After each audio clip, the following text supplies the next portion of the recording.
you can only get people to move in ways that they are willing to move.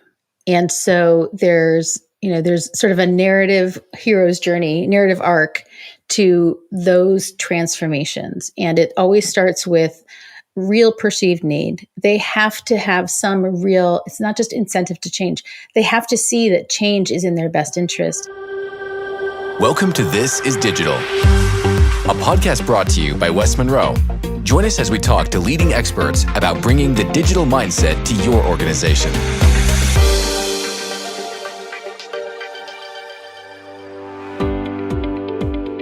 Hello, everyone, and welcome to This is Digital, a podcast that goes behind the scenes to reveal how digital shows up in the operations of companies every day.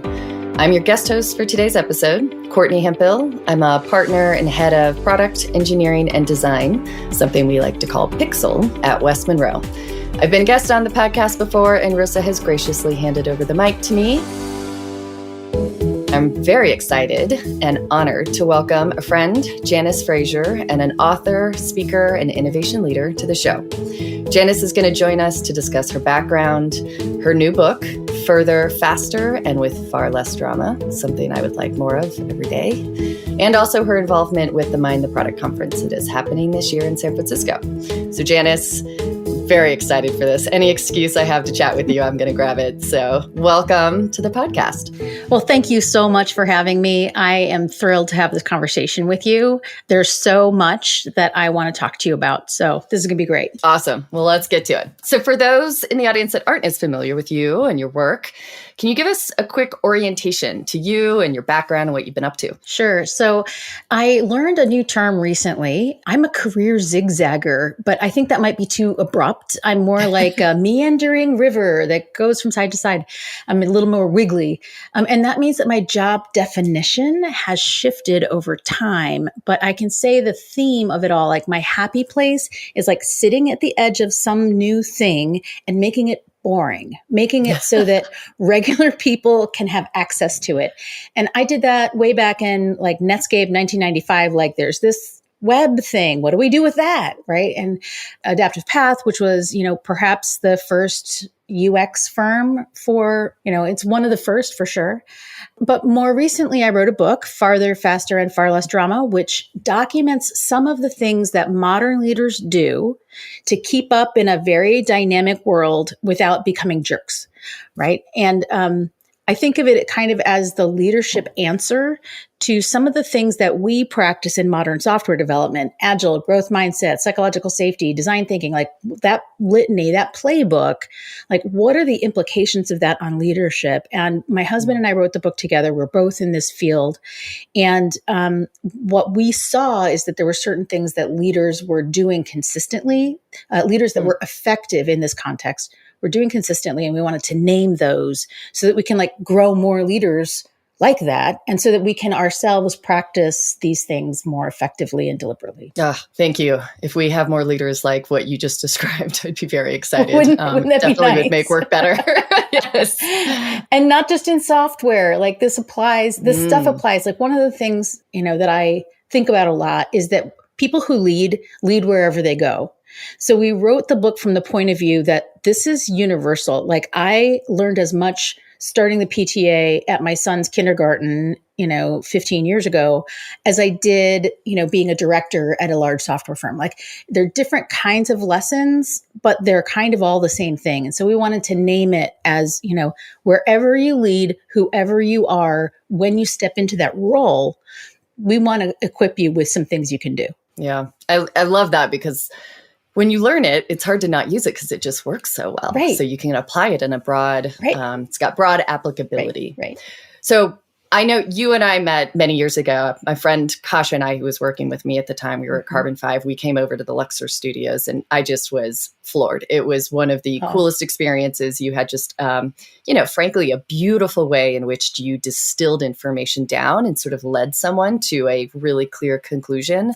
But I want to talk a bit about the arc. So you started Netscape, right? Which that was very much the birth of the internet and how we accessed it. Now we're kind of going to get into AI. So you're sort of back to that place of like, how do we use this thing? AI does feel a little bit like 1995, I have to say. 100%. A lot of folks said crypto would be it, but I think AI is really a game changer. But that's a whole other podcast. I know, right? We could derail ourselves for the next 3 hours. Let's not go there yet. Yeah.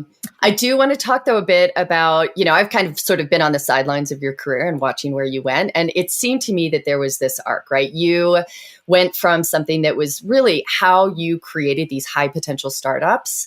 And then you went on to do these marvelous things that kind of stretched well outside of the startup world into the White House, Fortune 100 boardrooms, NASA, the frickin' Navy SEALs. Like, pretty impressive. So it was Luxor, then Pivotal and Bionic and onwards. I would love if I could hear you speak a bit to those stages, and what was it the case in which one informed the next, or was, to your point before, sort of you were just kind of going in the stream? Well, everything has been kind of an intellectual question. Like it's, what can we do here? And then how does it apply there? And then what about that other thing? And so Jason and I share a motto, and it's say yes to interesting opportunities. And so when an opportunity comes up that we think is cool, we go, is that interesting to us? Let's pursue that. And, each of us has taken it in a different direction. Each one of those shifts was about being interested in what we could learn at the next step. And, my career and Jason's career have kind of paralleled each other. So we wrote this book together. But I took some more, I'm the one who kind of took some of those bigger twists and turns. And so at Luxor, we had about 50 companies go through the program, they'd come to our studio 1 day a week for, about 10 weeks, and they would work on their product. And that let us observe, that was sort of a crucible where we could observe team behaviors, and we could observe which team behaviors were high momentum and which ones were not high momentum. And we could start to really compare and contrast, like what are the differences? That led us to, we drew some conclusions about how to get people to do more, and not do more in a like hustle culture kind of way, but just be more effective and more in the flow state rather than in a friction state. And we were able to take all those theories when we landed the company at Pivotal. After a few years, though, I wanted to abstract one more layer. And so I left software altogether. I'm still a software person. I will always be a software person, right? None of us can escape it. I went with a company called Bionic, which did very much the same kind of organizational change and transformation, like we were doing with agile transformations, but this was more around innovation. Like, how do you deliver novel things to solve real customer problems? But it was, like a bottle of shampoo to, like I now advise a space plane, a woman-founded space plane company. Like the range of options, when you leave software, the range of options out there in the world is much vaster.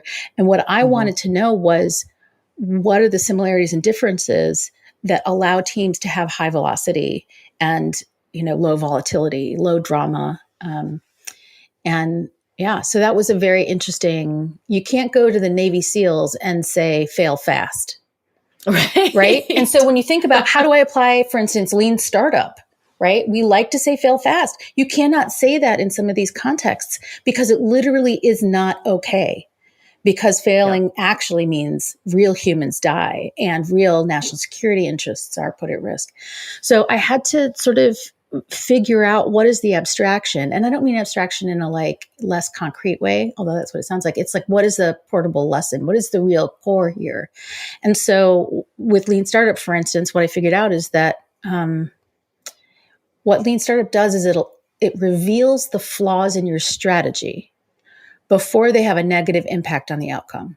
That's really good. Right? So failing isn't necessarily part of the story, right? You just have to, you're testing risks and you're de-risking. And so anyway, that's just one little example of how all of this was just a meandering train of thought that has led us to kind of draw some conclusions about how leadership can function effectively in a somewhat more universal way. Yeah. I think the thing you've done really well, given what I have read in your book and what I know of your work, the ability to take something and understand the applicability in these different contexts. Because to your point, lean startup does, and hustle culture, you said that. Yeah. I really appreciate you said it, because there's always this application of techniques, a very tactical application that ends up sort of getting you in trouble, because you're like, well, I did the thing, but sort of you weren't thinking about the philosophy that was behind it and the first principles.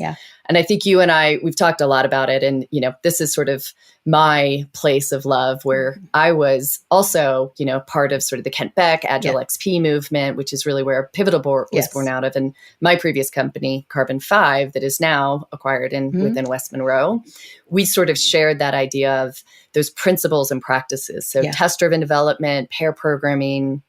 But what we also recognize, and keep it simple, that's one of my favorites. And you sort of articulate that in your book as well. These are the principles that really are a forcing function for people to do less to come to a result so that they can learn. And that's at the core of really what this lean startup movement do is. Less to do more, go slow to go fast. These are these paradoxical truisms that, kind of feel like a Zen koan, but actually become the thing that unlocks real effectiveness in applying these practices. Yeah, I love it. So I'm curious, at your time in Pivotal, you and I were both influenced by a broader ecosystem, a community really of individuals that were all poking at the bear. The bear of sort of like big, heavy lifting, it's going to take us a year to do this and deliver it. And we were all sort of poking at that idea.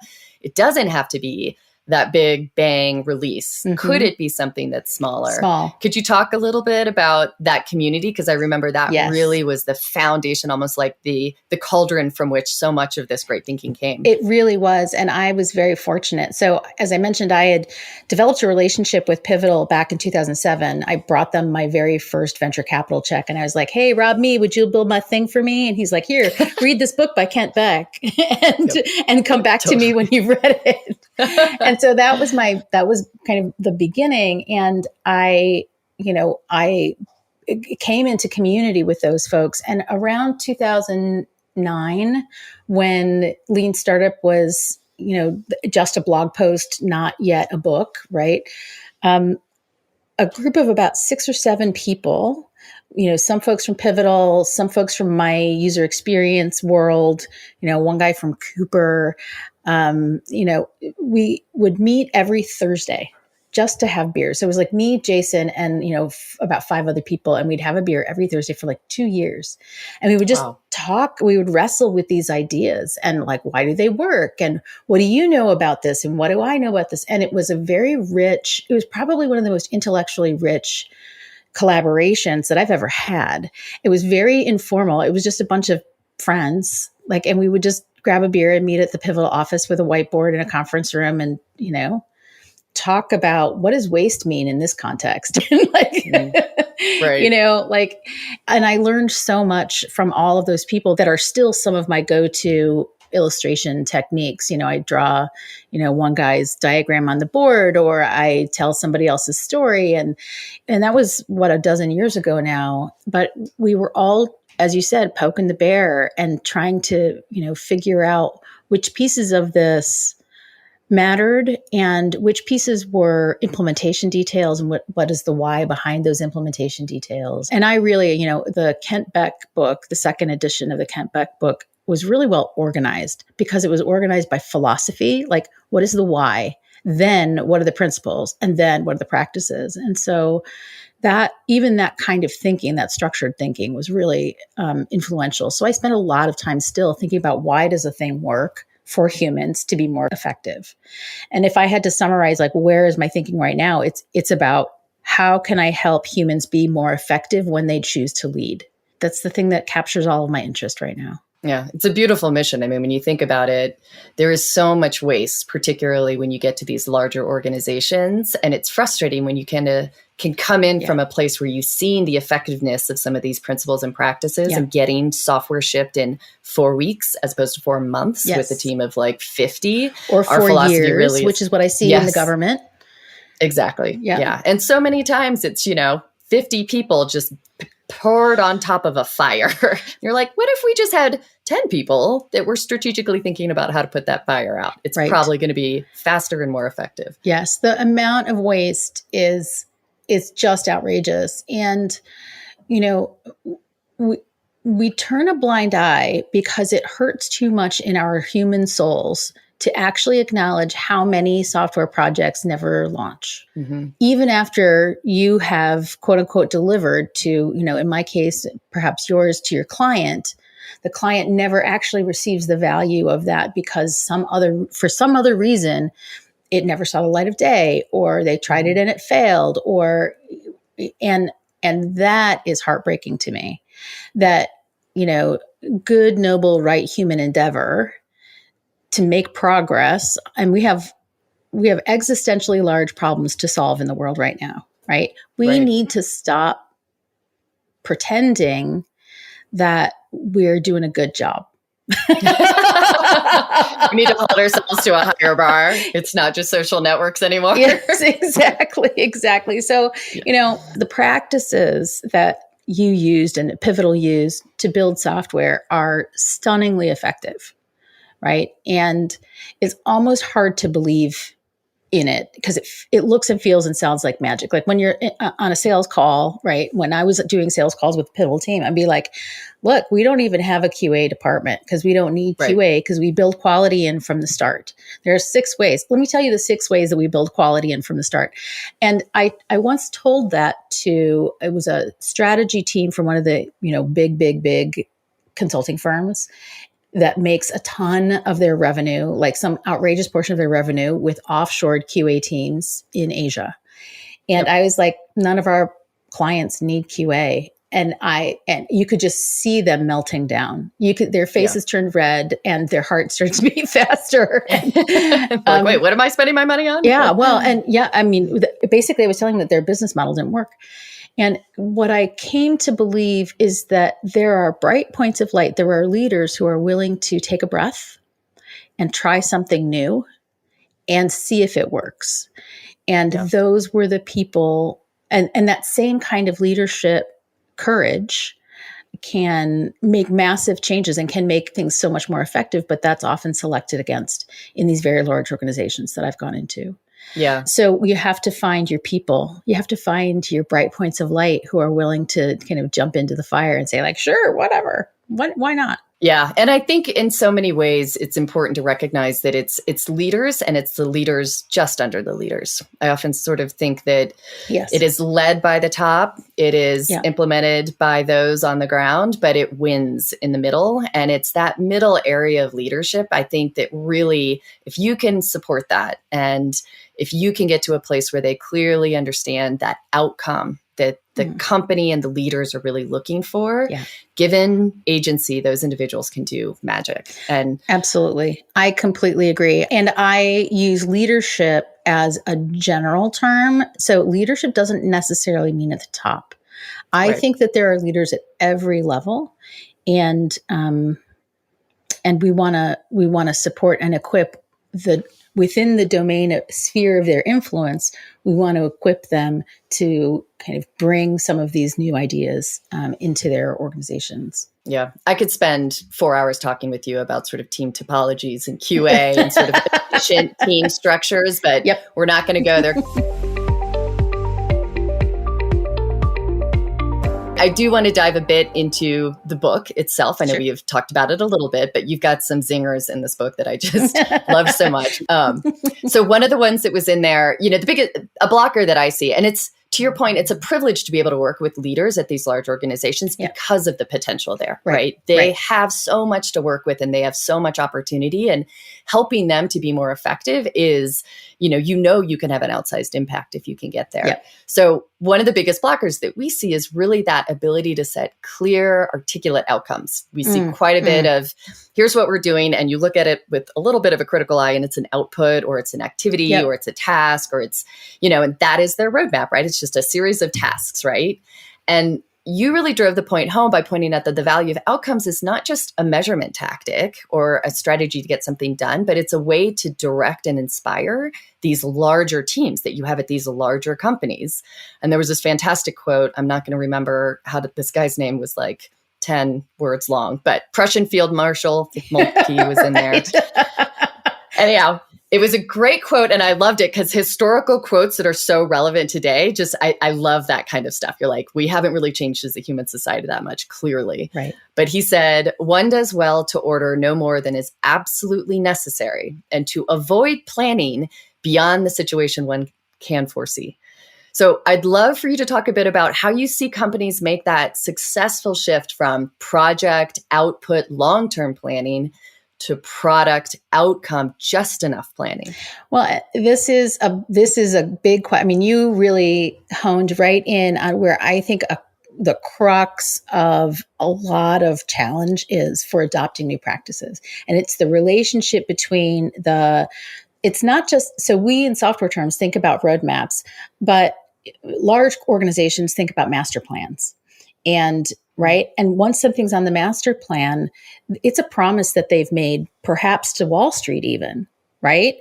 And so you're on the hook, like you're really on the hook in a way. And when I deal with, Department of Defense things, it's actually Congress, like right. Literally something has been that's not going to move written into law.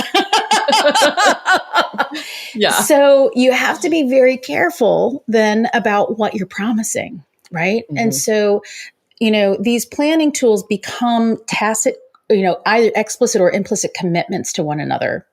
And they can be very consequential.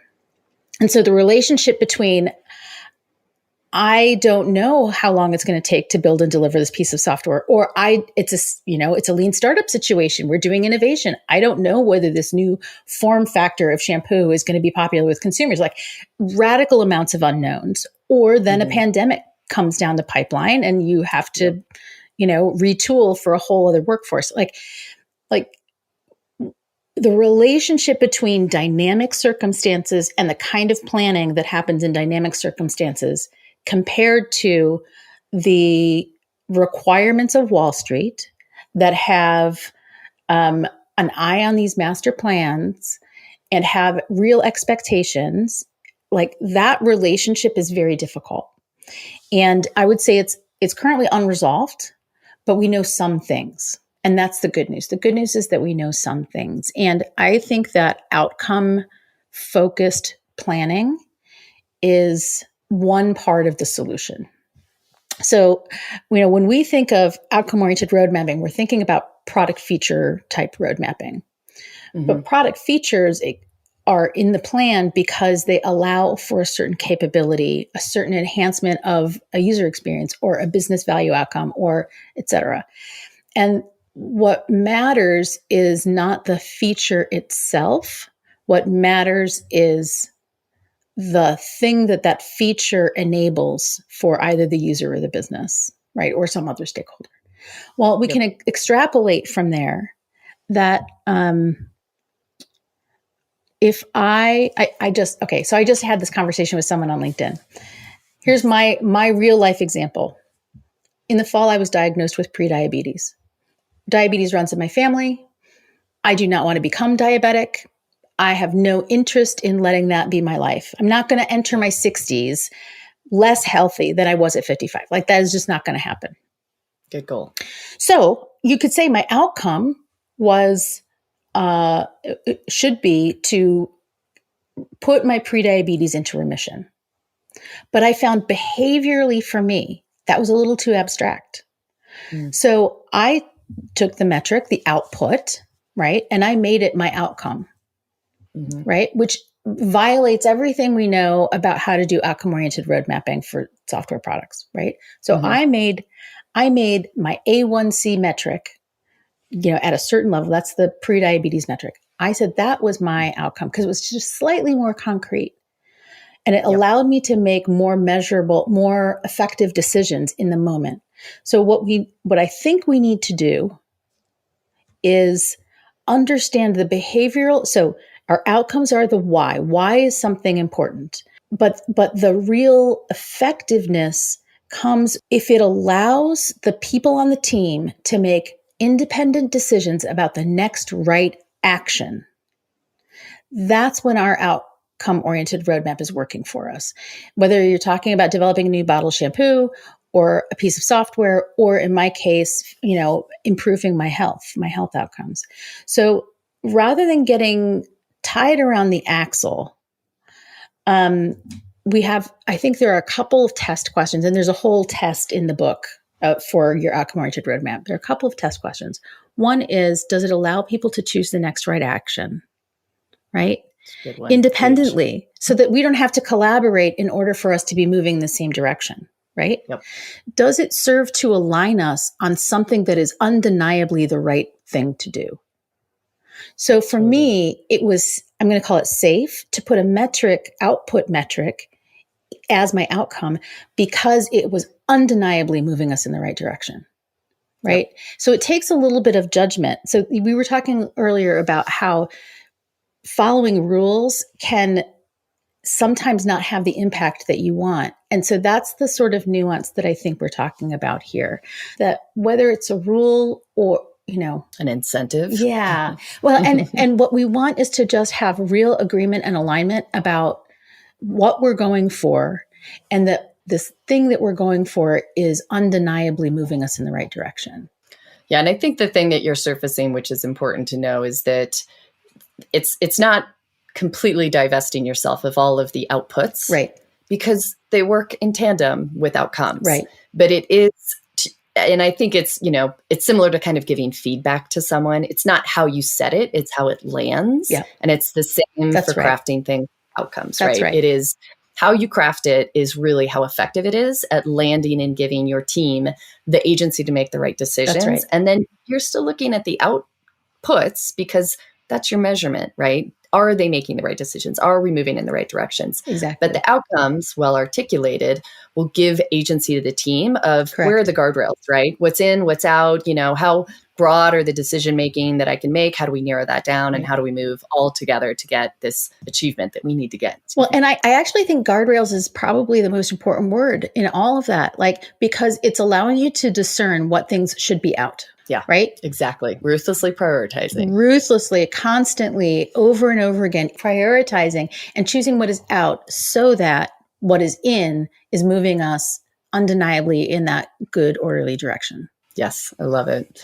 I will also thank you endlessly. We don't have to talk too much about it because it's in the book, but the reinventing the meeting, that was gold. Too many meetings with too many people where really you are just sharing information, and you could have done that asynchronously. So the notion of workshops. But yes, it is definitely, that has hit a nerve with people. Yeah.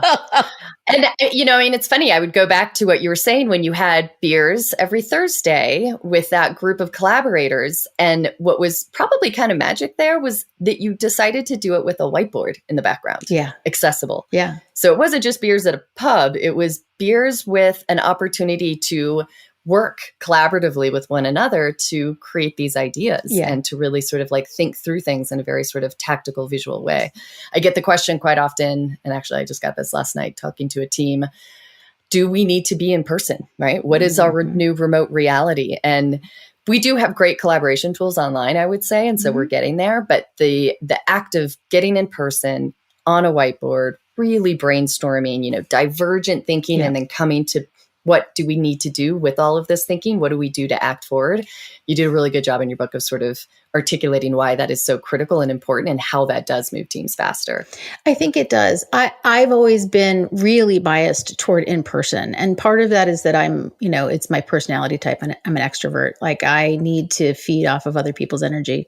But also there's something about generating thought collaboratively that feels like it amplifies when you're together with a whiteboard pen. That just doesn't happen when you're using, whatever, FigJam or, some online whiteboarding tool. Completely agree. We are finding, we really sort of lean into the idea of let's show up at your offices with your team to have a workshop. What comes out of that is something that would have taken 4 to 6 weeks, For sure. right? And you get it done in 2 to 4 hours. And what comes out of that is such a clear, articulate plan, right? What are the outcomes? What do we need to do to get there? It's a very great way to really scope out the work, but also to kind of say, why are we doing this all together? Yeah. For a while, my value proposition when I was doing some independent consulting, I don't know, 5 or 6 years ago, was you give me a day, I'll give you a month. Yeah. Right. You give me a day and I will really leap your team forward a month. And you don't have to work in the same office every day. You could work in the same office, every couple months and make leaps forward in your thinking and your alignment. Yeah. And in the team's alignment. I think even when we leave, those teams are working better together and they've learned some facilitation tactics that I think are always really helpful. Yeah, completely agree. I actually believe that facilitation skills is a mid-career person's it needs to be a tool in that toolkit. Like by the time you're at the senior manager level, you need to be an excellent facilitator of groups if you want to be effective. Yeah. And that's one of the things that we really train pretty significantly here is it's not just the consultants that do it. It is the technical leaders. It is the design leaders. It is the product leaders and their ability to dive into the domain in which they are experts, but be able to collect feedback and synthesize it and then take that and socialize it to the other designers, product managers, stakeholders, customer success, marketing, sales, right? That ability to bring people together and be able to synthesize the thinking so that everyone understands it is really fundamental to be able to move fast. Agreed. In writing the book, one of the things that really was surprising, I think more to Jason than to me, is how important point A is and aligning on point A. So one of the models that we have in the book is that making progress is about getting from point A to point B. But even if you have a roadmap, it doesn't help if everyone's starting from a different place. Right? You have to start from the same place. So we have lots and lots of frameworks for defining goals. We have OKRs, OGSMs, SMART goals, whatever. We have lots of frameworks for defining goals. We have very few frameworks for identifying where are we right now and what makes this moment complicated. And do we see it as the same challenge? And aligning against that problem, that starting place is really critical to moving forward quickly. And I'm surprised that we never noticed that before. It's funny because you're saying it right now and I'm thinking, and I'm like, I hadn't really thought about that, but you see the byproducts, right? The after effects. And it's when everyone is, well, we want to do this, grow this revenue, grow this, number of customers in this particular area of our product ecosystem. But you're like, well, where's your baseline? Have you even captured the metrics to show you where you're at right now? And the answer is always no. It's always no. That is, it's to your point, it is very interesting how little we are willing to stop and just say, where are we? Where are we right now? And I think that it also applies to defining our terms. So I remember the very first time I was working with Procter & Gamble, like in 2016 or 15. And we were talking about innovation. I come from Silicon Valley. To me, innovation is space planes or, AI. Like innovation is like big. And I was talking to this person. He's like, yeah, we've been really successful with our innovations. Look at the new bottle cap on the Tide bottle. It has a scrubby on top. This is a true story. It has a scrubby on top and it has really been flying off the shelves. And so for them, innovation was sustaining innovation. For me, innovation was disruptive innovation. It turns out they both are valid, both are important to the success of a company. But we were on such different planets that if I had tried to tell him how to innovate, he would have thought that I was insane. He would have thought that I was like some crazy pants, person from California. Like I would not have been effective in my interactions with him, but fortunately we figured that out early and and then it was a beautiful relationship. Yes. I do think that distinction is so good though, because it's always important to push people a little bit past their boundaries, but it's the case in which some innovations are incremental in nature. Yeah. And those increments can sometimes be game-changing. Absolutely. So. And if, words like agile, right? can be interpreted in so many ways. Ugh. And we think that we're talking about lean, but it turns out, you're talking about lean software, lean management, which was all about efficiency and clipboards. And I'm talking about lean startup, which is all about experimentation and risk mitigation, right? Which are Right. totally different contexts. And so just really, I think that starting out from a place of alignment is a skill that we can practice. And it's a skill that's learnable and nameable. And I think you did a very good job of articulating that in sort of a first principle in your book around the orienting honestly, Yeah. which was, it's powerful because to your point, I do think we skip that step sometimes because we're so clearly ready to just move towards point B that we're not doing the groundwork, which is the most important work to do, to say, where are we? Where are we? And then are we all where in do the we same place? Do we understand the challenge the same way? Yeah. Yeah. I think you pointed out in the book something like, are we in Albuquerque or Miami? Right.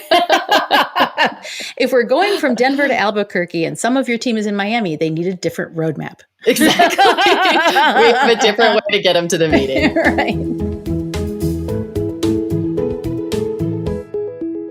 I am curious to dive a bit more into what you were just sort of articulating, right? This notion of innovation and, at the risk of getting us down the rabbit hole of AI, I am curious how you coach business leaders, and particularly those ones, if you've been successful in doing this, that are sort of stuck in the mold, right? I don't want to risk too much. Right. And getting them to understand how some of this is actually de-risking much of their work, right? Getting them to a better position, more informed, right? With less skeletons in the closet.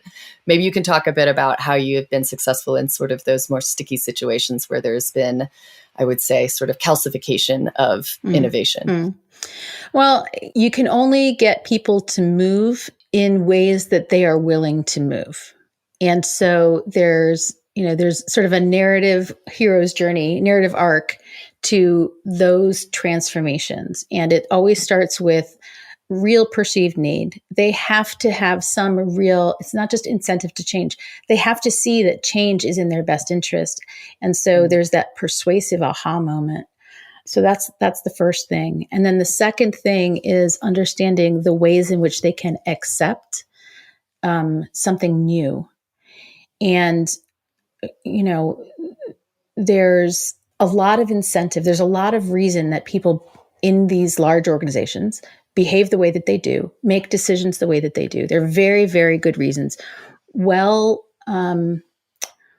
documented practice that keeps them profitable or, on mission, right? If you're talking about a non-commercial entity. And so as someone who helps people make change, what I've learned is that I have to help people make changes so that they can become what they already want to become. So I want to ask you a question. I don't know if you'll have an answer off of the cuff because it's a tough one, but we all have to ruthlessly prioritize in order to ship something of value. That's the hardest conversation, right? Let's get it out the door. Mm-hmm. We don't need those 5 other features.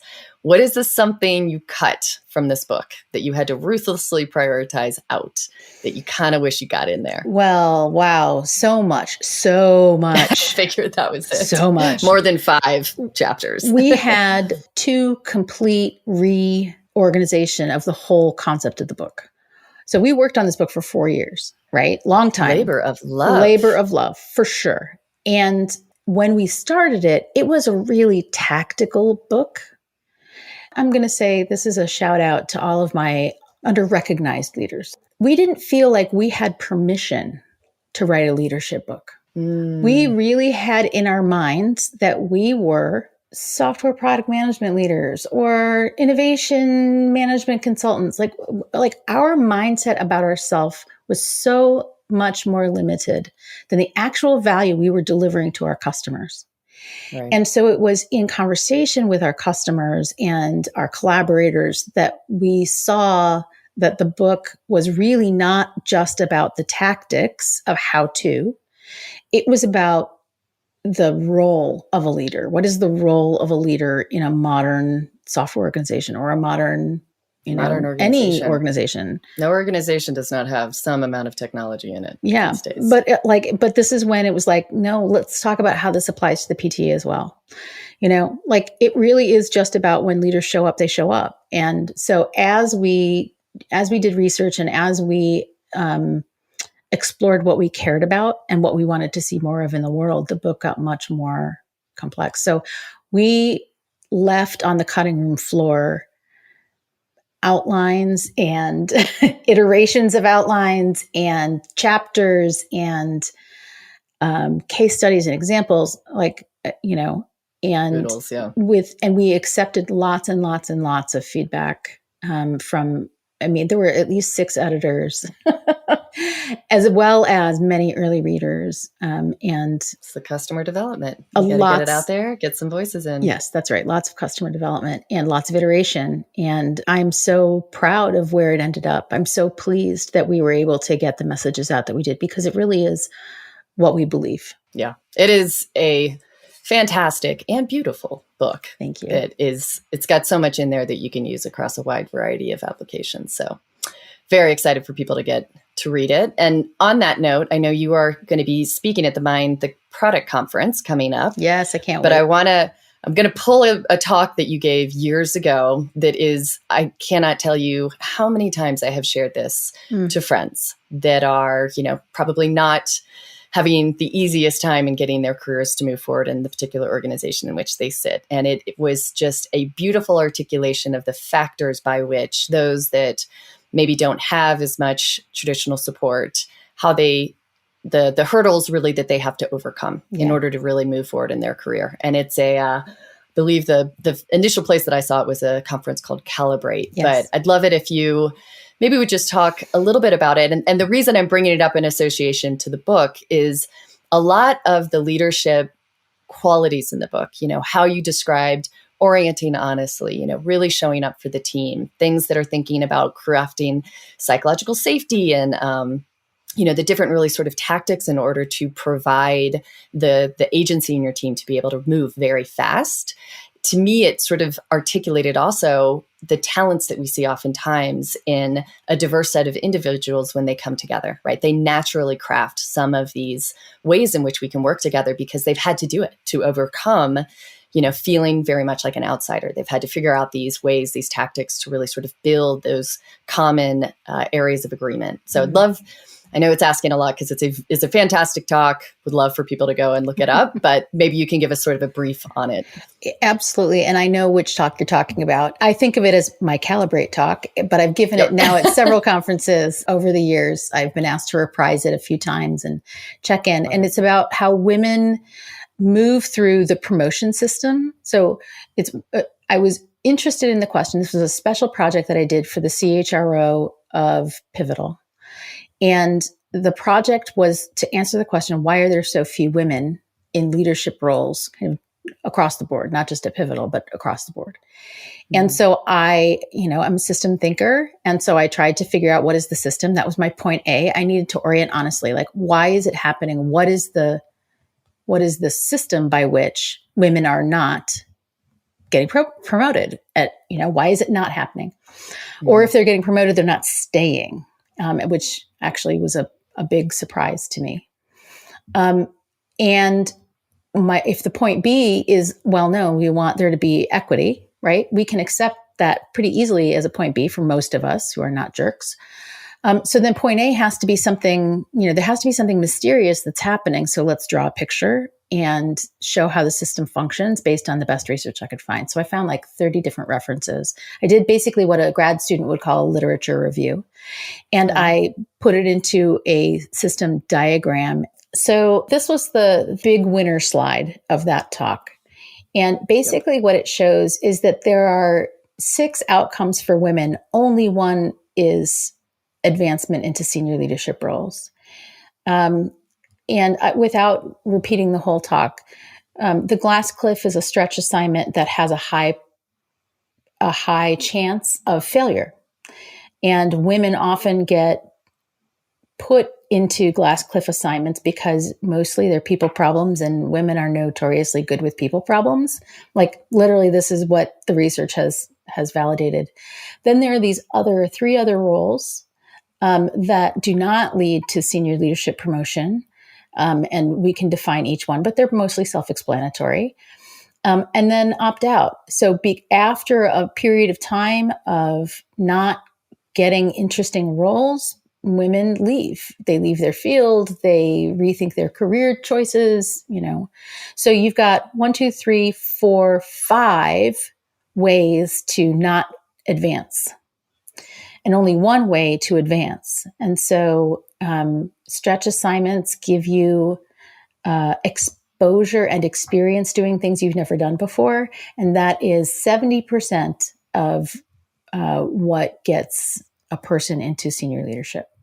So for me, this helped me then formulate what is a strategy I could employ to either in myself or in people I was mentoring to be able to actually manage this system. So now that I could see how the system works, I can say no to roles that I think of are lateral, right?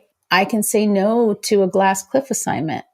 And I can instead say what I'm looking for is, right? I'm looking for a stretch assignment that isn't predisposed to failure, that does allow me to grow and change, to get a new understanding of a different part of the business.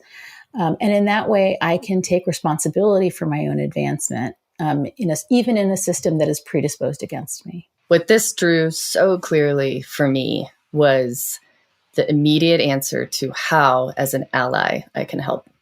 Because in many ways, senior leadership is uniquely positioned to identify those stretch assignments and then to look for applicable candidates. That's right. So it is a key opportunity for us to really focus in on that area of opportunity and to really look wider than our sort of immediate network on how we can bring people in there. That is still one of my favorite talks. And I thank you for it endlessly because I've been able to share it widely, which is the great thing about talks that are recorded, so you can share them. Yeah. I'd be curious, can you share a bit about what you're going to be covering in your presentation at Mind the Product? Just maybe a brief abstract for our audience. Absolutely. So the book is organized around 4 leadership motions. And we're going to go over what are those 4 leadership motions? What does it look like when you're flowing in leadership? And I'll be sharing some case studies. And then a little later in the day, the Mind the Product folks have invited Jason and I to participate in an author Q&A in a separate session. So there will be a live author Q&A as well as the presentation. Well, I know I've been looking forward to going to this conference for years and I haven't been able to attend. So I am super excited about it. I know there's going to be a lot of great people there.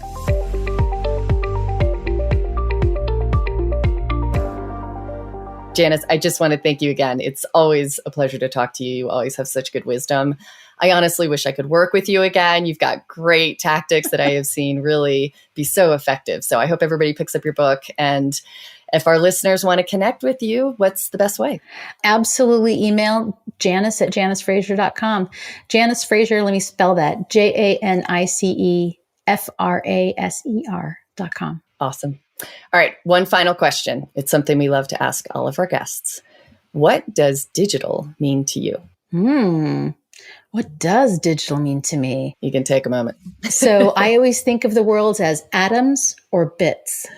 Anything that involves bits, that's digital. Love it. Yeah. Way to get succinct. Yep. As usual. Well, Janice, thanks again. Looking forward to seeing you next week. And thanks for joining us. My pleasure. Thank you for having me.